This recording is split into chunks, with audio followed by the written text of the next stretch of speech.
তাকবীর তাশরিক, আল্লাহু আকবার, লা ইলাহা ইল্লাল্লাহ, আল্লাহু আকবার, ওয়ালিল্লাহিল হামদ। তাকবীর তাশরিক মহান আল্লাহ সুবহানাহু ওয়া তাআলার শ্রেষ্ঠত্ব ও প্রশংসার ঘোষণা।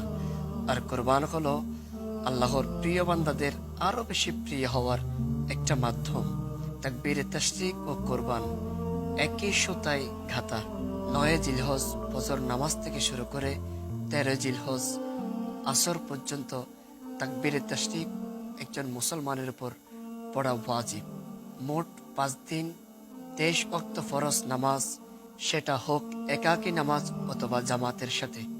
পুরুষরা উচ্চ আওয়াজে পড়বে আর মহিলারা নিচু আওয়াজে পড়বে। হজ, তাকবীর ও কোরবানির মধ্যে রয়েছে আল্লাহর নৈকট্য অর্জনের এক নিবিড় সম্পর্ক। আসুন আমরা 9 জিলহজ ফজর নামাজ থেকে 13 জিলহজ আসর পর্যন্ত আমরা তাকবীরের তাশরিক আদায় করি। আল্লাহ সুবহানাহু ওয়া তাআলা আমাদের সবাইকে আদায় করার এবং আমল করার তৌফিক দান করুন।